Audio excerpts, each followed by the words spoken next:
ইউসুফ আলাইহিস সালাতু ওয়াস সালামকে যখন বাকি 11 ভাই বাকি 10 ভাই হত্যা করার নিয়ত করলো, একজনের তাকে কুয়ার মধ্যে ফালায় দেওয়া হলো। বণিক দল পানি তুলতে গিয়া বালতি যখন ফালায়, ইউসুফ আলাইহিস সালাম বালতির সাথে উপরে উঠে আসছে। তাকায় দেখে, আরে সুন্দর, কত সুন্দর চেহারা। নিয়ে গেছে মিশরের বাজারে বিক্রয় করার জন্য। আপনাদের বাজারে যখন দামি কোনো জিনিস ওঠে, সবাই কিন্তু কিনতে পারে না। হাফ কেজি ওজনের বোয়াল মাছ সবাই কিনতে পারে।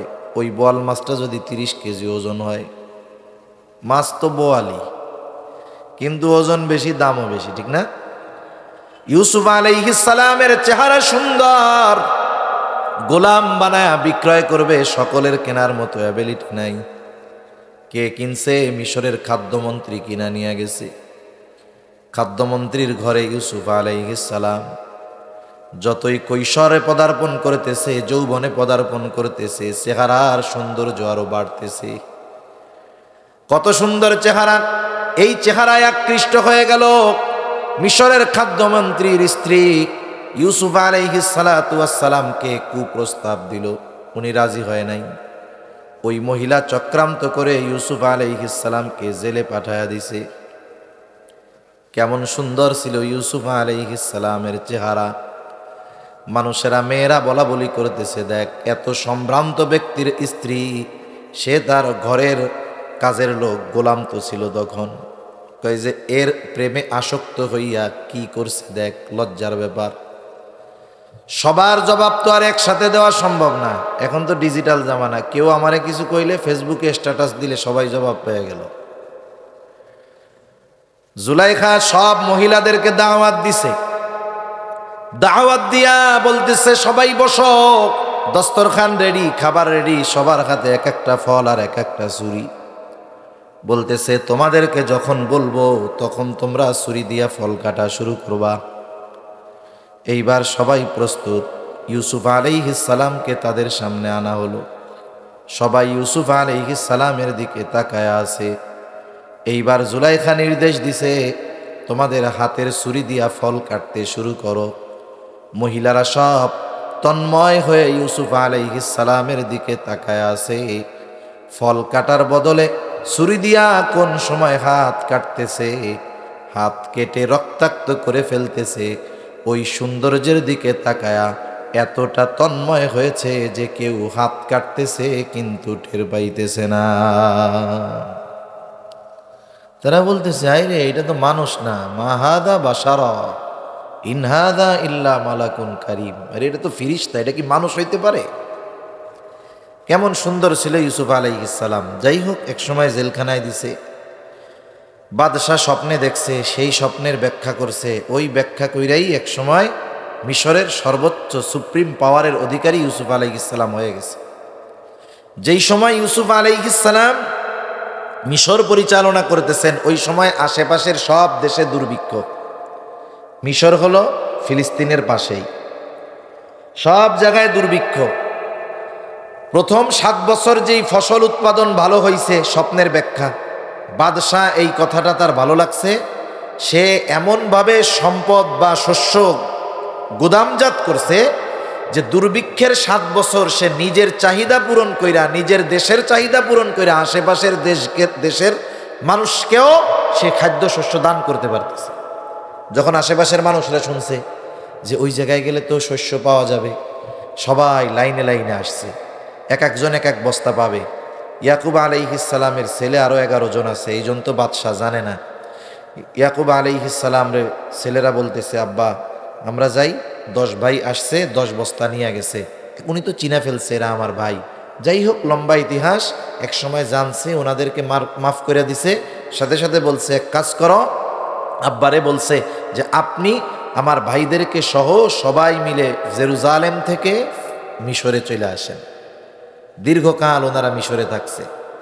এখন ফিলিস্তিনের অবস্থা পরিবর্তন। ওই সময় গোটা দুনিয়ার মধ্যে সবচাইতে উর্বর এবং সবচাইতে আধুনিক শহর ছিল জেরুজালেম। ওই দিক দিয়া ফেরাউনের জুলুম, আল্লাহ তাআলা চাইল যে আপনি এদেরকে নিয়ে ওই দিক চলে যান। মুসা আলাইহিস সালাম আল্লাহর নির্দেশে রওনা দিয়ে দিলেন। সাগর পাড়ি দিয়ে এই পাড়ে চলে আসছে। আমি আর ওই ঘটনার দিকে যাব না, জানা আছে সবার। যখন এই পাড়ে আসছে, আল্লাহ তাআলা চাইলেন ওই জেরুজালেমের মালিকানা আল্লাহ পুনরায় বনি ইসরাইলের হাতে তুলে দিবে। কিন্তু দামি জিনিস সহজে পাইলে মানুষ কদর করে না। দেখবেন বাবা বিদেশে থাকে, কত কষ্ট করে, বাবা রক্তকে পানি বানায়া সম্পদ উপার্জন করে। একটা রিয়াল, একটা ডলার ভাঙার সময় 10 বার চিন্তা করে। ওই বাবা যখন তার কষ্টার্জিত সম্পদ বাড়িতে পাঠায়া দেয়, তার পোলা বাবার ওই কষ্টার্জিত সম্পদের মূল্যায়ন করতে পারে না, বরং বন্ধুদেরকে নিয়ে আড্ডা মাড্ডা দিয়া প্রতিদিন হাজার হাজার টাকা নষ্ট করে। আছে না নাই? দামি জিনিস সহজে পাইলে মানুষ কদর করে না। আল্লাহ তাআলাও চাইলেন এমন দামি জিনিসের মালিক আমি আল্লাহ তাদের বানাবো, যদি বিনা পরিশ্রমে অর্জন করে মূল্যায়ন করবে না। আল্লাহ তাআলা মূসা আলাইহিস সালামকে বললেন, পয়গম্বর, আমি ওদেরকে ওই জেরুজালেমের কর্তৃত্ব দিব, কোনো সন্দেহ নাই। তবে শর্ত হইল ওই জেরুজালেমে যারা শাসন করতেছে তাদের বিরুদ্ধে বনি ইসরাইলীদের জেহাদ করতে হবে। জেহাদ করতে হবে, তবে ঠকবে না, এরাই জিতবে, কোনো টেনশন নাই। মূসা আলাইহিস সালাতু ওয়াস সালাম তাদেরকে জানাইলেন যে যুদ্ধ করতে হবে। সাথে সাথে বনি ইসরাইলের 12টা গোত্র ছিল। 12 গোত্র থেকে 12 জন প্রতিনিধিকে পাঠায় দিলেন, যাও জেরুজালেমের খবরাখবর নিয়ে আসো। যখন কোথাও কোনো সেনাবাহিনী পাঠানো হয়, যুদ্ধের জন্য যাবে, গোয়েন্দাদের আগে পাঠানো হয়, দেখে আসো অবস্থা কেমন। 12 জন যখন ওই শহরের দরজা দিয়া ঢুকছে, বলেন তো আপনাদের এলাকায় যদি চাইনিজ কোনো মানুষ আছে, চায়নার কোনো মানুষ আসে, অথবা আফ্রিকার কোনো মানুষ আছে, আপনারা কি চিনতে পারবেন? চিনবেন না যে এটা আমাগো এলাকার লোক না। ওই 12 জন যখন শহরের দরজা দিয়ে ঢুকছে, তখন জেরুজালেম শাসন করত আমালিকা গোত্র। এদের পূর্বপুরুষ বড় শক্তিশালী ছিল, ওরাও বড় শক্তিশালী ছিল। একটা লোক দেখছে যে ওই যে 12 জন, এরা তো আমাদের এলাকার লোক না। এত শক্তিশালী ছিল আমালিকা গোত্রের এক একজন। ওই এক ব্যক্তি একা গিয়া 12 জনকে বেঁধে বাদশার কাছে নিয়ে গেছে। একজন কয়জন রে বাইন্দা ফেলছে? 12 জন রে। এখন বাদশার কাছে নিয়ে গেছে। এরা তো বিন্দেশি লোক, গুপ্তচর, গোয়েন্দা টোয়েন্দা হইতে পারে, কি করা যায়? কয়েকজন বাদশাকে পরামর্শ দিছে, বাদশাহ এক কাজ করেন, এদের ছেড়ে দেন। কি বলো, ছেড়ে দিব কেন? বলে ছেড়ে দিলে লাভ হইল, এরা তো আমাদের কি শক্তি জানতে পারছে, যে একজনই 12 জনরে প্যাকেট করে ফেলছে। তা ওরা গিয়া যখন ওদের কওমের লোকের কাছে বলবে যে ওরা কিন্তু এরকম শক্তিশালী, তাহলে এই খবর পেয়ে ওরা ভয়ে আমাদের দেশ স্বপ্নেও আক্রমণ করতে চাইবে না। বাদশার কথাটা ভালো লাগছে, বাদশা ছেড়ে দিছে ওদের। এখন ওরা গিয়া মূসা আলাইহিস সালামের কাছে রিপোর্ট পেশ করছে যে এলাকা তো ভালো, জমিন খুব উর্বর, শহরটাও চমৎকার, কিন্তু সমস্যা হইল ওরা এত শক্তিশালী, ওরা একজন আমাদের 12 জনরেই প্যাকেট করে দিছে। তা মূসা আলাইহিস সালাম বললেন, শোনো, তোমরা এদের কাছে গিয়ে ওই শহরের যত ফজিলত আছে সব বলবা, কিন্তু ওরা যে এত শক্তিশালী এটা শুধু গোপন রাখবা। আমরা মানুষ, আমাদের অভ্যাস কি জানেন? আমাদের যেটা মানা করে ওইটা না করলে ভাল লাগে না। 2 জন ছাড়া বাকি 12 জন তাদের প্রত্যেকের গোত্রের কাছে গিয়ে বলছে, মূসা আমাদের কাদের সাথে যুদ্ধ করতে বলে জানো? একজনেই কিন্তু 12 জনের প্যাকেট করে দিছে। এমনিই তো ও জাতি যুদ্ধ করতে রাজি না, যখন শুনছে এত শক্তিশালী, কয় এই যে বসলাম মরব তবু যুদ্ধ করব না। মূসা আলাইহিস সালাম টেনশনে পড়ে গেছে, কি করা যায়? অনেক সময় আছে না, আপনি একজনের একটা কথা বললেন কিন্তু সে শুনে না, তখন আপনি কি করেন, এই দেখ আমি তোরে কত ভালোবাসি, আমি তোরে ওই দিন এইটা কিনে দিছিলাম, ওই বিপদে পড়ছিলি তোরে বাঁচাই দিছিলাম, এই উপকার তোর করছিলাম, তুই আজকে আমার এই কাজটা কইরা দে। মানে একজনকে একটা বিষয় আদেশ করার আগে ওই ব্যক্তির ব্যাপারে আপনার যদি কোনো অনুগ্রহ থাকে স্মরণ করায়া দিলেন, তাইলে কি হইতে পারে, ওই যে আগে এত উপকার করছে তাইলে এই লোকটার কাজটা কইরা দেই। মুসা আলাইহিস সালাম তাদেরকে জেহাদের নির্দেশ দেওয়ার আগে আল্লাহ প্রদত্ত যেই নেয়ামতগুলা তারা পেয়েছে সেগুলোর কথা স্মরণ করায়া দেয়। সেই কথাই আল্লাহ তাআলা বলেন, وَإِذْ قَالَ مُوسَى لِقَوْمِهِ يَا قَوْمِ اذْكُرُوا نِعْمَةَ اللَّهِ عَلَيْكُمْ إِذْ جَعَلَ فِيكُمْ أَنْبِيَاءَ وَجَعَلَكُمْ مُلُوكًا وَآتَاكُمْ مَا لَمْ يُؤْتِ أَحَدًا مِنَ الْعَالَمِينَ। আল্লাহ তাআলা বলেন, মুসা আলাইহিস সালাতু ওয়াস সালাম তার সম্প্রদায়কে বলতেছে, ওয়া ইয ক্বালা মুসা লিকাওমিহি ইয়া কওমি যকুরু নি'মাতাল্লাহি আলাইকুম, হে আমার সম্প্রদায়, ওই নেয়ামতগুলোর কথা স্মরণ করো যেগুলো আল্লাহ তাআলা তোমাদেরকে দান করেছে। কি নেয়ামত দিয়েছে? আল্লাহ তাআলা বলেন, ইয জাআলা ফীকুম আম্বিয়া, যিনি তোমাদের মধ্য থেকে অনেক নবী প্রেরণ করেছে। রাসূলুল্লাহ সাল্লাল্লাহু আলাইহি ওয়াসাল্লাম বলেন, বনি ইসরাইল কখনো নবী শূন্য হয় নাই। যখনই তাদের মধ্য থেকে একজন নবী পরপারে চলে গেছে, একজন নবী যখন ইন্তেকাল করেছে, আল্লাহ তাআলা আর একজনকে নবুয়াত দিয়ে ওই শূন্য স্থান আল্লাহ পূরণ করে দিয়েছে। একেবারে ঈসা আলাইহিস সালাম পর্যন্ত বনি ইসরাইল কখনো নবী শূন্য হয় নাই। বলেন তো, আপনাদের এলাকায় বিভিন্ন বংশ গোত্র আছে নাকি? কি কি বংশগোত্র আছে আপনাদের? দু একটা নাম বলেন। চৌধুরী, শেখ, তালুকদার, সরকার, একটা বংশ আছে না? ঘুমাসতেছে নাকি আপনাদের? তাকবীর দেন, নারায়ে তাকবীর। আমি তো আবার গরম দিয়ে কথা কইতে পারি না। এই শীতের রাত্রে গরম না দিলে হয় নাকি? কিন্তু ঠান্ডা মাথায় যা বলতেছি বুঝতেছেন তো? শীত কি বেশি লাগতেছে? এই বেশি লাগলেই তো ভালো হইতো, তাড়াতাড়ি যাওয়া যাইতো। এখন মনে করেন তালুকদার গোত্রে 20 জন বিসিএস ক্যাডার আছে। বিসিএস ক্যাডার বুঝেন তো? কয়েকজন আছে সচিবালয়ে, কয়েকজন আছে প্রশাসনে, কয়েকজন আছে পুলিশে, আবার কয়েকজন আছে মনে করেন যে অন্যান্য জায়গায়। বলেন তো, কোনো বংশে যদি 20 জন বিসিএস ক্যাডার থাকে, ওই বংশের হেডামটা কি?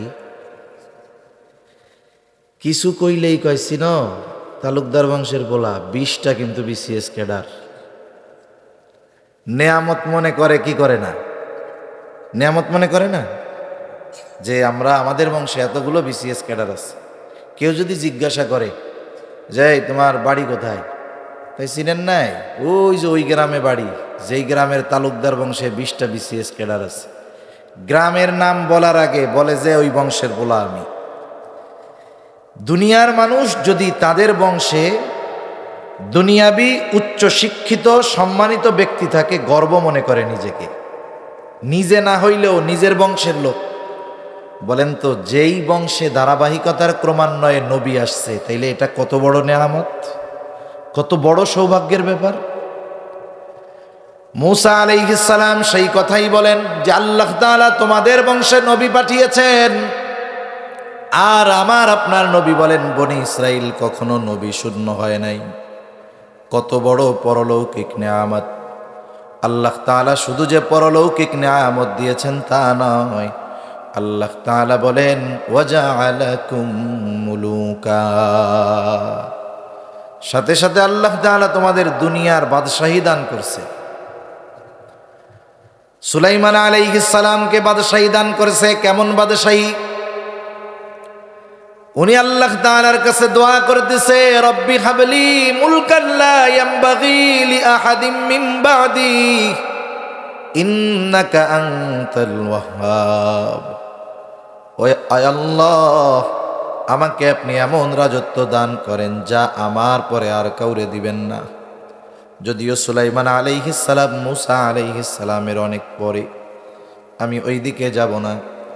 দুনিয়াবি বাদশাহীও বনি ইসরাইলদেরকে দান করছে। একটু খেয়াল দিয়ে কথাটা বুঝেন, একটা গোত্রের সবাই কিন্তু বাদশাহ হয় না।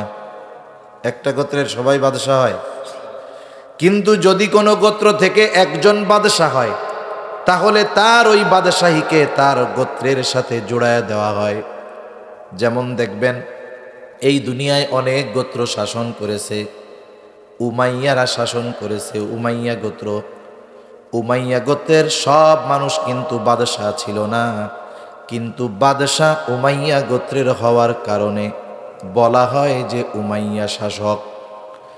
আব্বাসী গোত্রের অনেকে সবাই কিন্তু বাদশাহ হয় নাই, খলিফা হয় নাই, কিন্তু খলিফা আব্বাসীয়দের মধ্যে হওয়ার কারণে বলা হয় আব্বাসীয় খলিফা। এটাও কিন্তু একটা সম্মানের বিষয়। আল্লাহ তাআলা এই দুনিয়াবি নেয়ামত তাদেরকে দান করেছে। সাথে সাথে মূসা আলাইহিস সালাম স্মরণ করায়া দিয়া বলেন, ওয়া আতাকুম মা লাম ইউতি আহাদাম মিনাল আলামিন। সাথে সাথে এমন কিছু নেয়ামত আল্লাহ তোমাদের দিছে যা বিশ্ববাসী আর কাউকে দেন নাই। মূসা আলাইহিস সালাম যখন বলতেছে এই কথাটা, ওই পর্যন্ত মানে ওর আগ পর্যন্ত দেয় নাই, দেয়ও তো নাই। কেমনে সমুদ্রের মধ্যে দিয়া রাস্তা বানায়া ওদেরকে চলাচলের ব্যবস্থা করে দিছে। ওরা চিন্তা করেছে ঘরবাড়ি নাই, থাকমু কেমনে, আকাশের মেঘকে ওদের জন্য ছাদ বানায়া দিছে। এত মানুষ না খাইয়াই তো মরবো মনে হয়। আল্লাহ বলেন না খাইয়া মরবি কেন, মারতে চাইলে তো ফেরাউনের হাতে মাইরা তোদেরকে শহীদ বানায় দিতাম, মর্যাদা বেশি হইতো। যেহেতু ওর হাতে মারি নাই, সাগরের মধ্য দিয়ে রাস্তা বানায় আনছি, না খাওয়াইয়া আমি আল্লাহ মারবো না। আসমানি খাবারের ব্যবস্থা আল্লাহ করে দিছে, সুবহানাল্লাহ বলেন। এইরকম দামি দামি নেয়ামতের কথা মূসা আলাইহিস সালাম স্মরণ করায় দিয়া বলতেছে, এখন তো আল্লাহ তো একটু জেহাদের আদেশ দিছে। কি আদেশ? ইয়া কওমি দুখুলুল আরদাল মুকদ্দাসাতাল্লাতী কাতাবাল্লাহু লাকুম ওয়ালা তারতাদ্দু আলা আদবারিকুম ফাতানকালিবু খাসিরিন। মূসা আলাইহিস সালাম বলতেছে, হে আমার সম্প্রদায়, তোমরা ওই পবিত্র শহরের মধ্যে ঢুকে পড়ো, পবিত্র জমিনের মধ্যে ঢুকে পড়ো। আল্লাহ তাআলা জেরুজালেম মসজিদুল আকসাকে পবিত্র ভূমি বলছে। আমার আসলে মনে চাইছিল আর একটা ওয়াজ করি, কিন্তু বিষয় যেহেতু এটা করলাম, যেহেতু রজব মাস আসছে, আবার মসজিদ শব্দটা পোস্টারে বড় করে লেখা আছে, আমার মন চাইছিল আমি মসজিদুল আকসার ফজিলত নিয়ে আলোচনা করি, কিন্তু যেহেতু অন্য দিক, ওইটা আর বলার সুযোগ নাই। মসজিদুল আকসা জেরুজালেমকে আল্লাহ তাআলা পবিত্র ভূমি বলে অভিহিত করেছেন কোরআনুল কারীমে। মূসা আলাইহিস সালাম বলতেছে, ওই পবিত্র জমিনের মধ্যে তোমরা ঢুকে পড়ো। কোন জমিন? বলে আল্লাতী কাতাবাল্লাহু লাকুম, যেই জমিনের মালিকানা আল্লাহ তোমাদের জন্য লিখে রেখেছে। তার মানে যুদ্ধ করার আগে যুদ্ধ জয়ের ঘোষণা আল্লাহ দিছে, সুবহানাল্লাহ বলেন। এখন তোমাদের কাম হইল খালি তোমরা ওই জমিনে ঢুকবা, ওরা যত শক্তিশালী হোক কোনো টেনশন নাই। তবে একটা কাজ করবা না, সামনের দিক যাবা তো যাবা, পেছনের দিকে ফিরবা না। ওয়ালা তারতাদ্দু আলা আদবারিকুম ফাতানকালিবু খাসিরিন। যদি পেছনের দিকে ফিরো তোমরা ক্ষতিগ্রস্তদের অন্তর্ভুক্ত হয়ে যাইবা। কত দরদ নিয়ে আগাম জয়ের সুসংবাদ দিয়ে মূসা আলাইহিস সালাম তাদেরকে ওই জমিনে প্রবেশ করার জন্য অনুরোধ করলেন, আদেশ করলেন। কিন্তু ওই যে আগে 10 জন আইসা কি কইছিল রে, খবরদার, একজন কিন্তু 12 জনের প্যাকেট করে ফেলছে। এরা কতটা অবাধ্য! আল্লাহ তাআলা, আল্লাহর রসুল, আল্লাহ নির্দেশ দিছে, সেইটা না মেনে ওই 10 জনের কথা মনে রাইখা জবাব দিচ্ছে মূসা আলাইহিস সালামের কথার। কি বলতেছে? এইবার ওরা বলে, ক্বালু ইয়া মূসা ইন্না ফিহা কওমান জাব্বারিন। মূসা, ওইখানে এক শক্তিশালী সম্প্রদায় আছে যাদের একজনই 12 জনরে সাইজ করে ফেলে। ইন্না লান নাদখুলাহা হাত্তা ইয়াখরুজু মিনহা ফাইন ইয়াখরুজু মিনহা ফাইন্না দাখিলুন। ও মুসা, আপনি আমাদেরকে যত কিছুই বোঝান না কেন কাজ হবে না, আমরা ততক্ষণ পর্যন্ত ওই জায়গায় প্রবেশ করব না। ওয়া ইন্না লান নাদখুলাহা হাত্তা ইয়াখরুজু মিনহা, যতক্ষণ না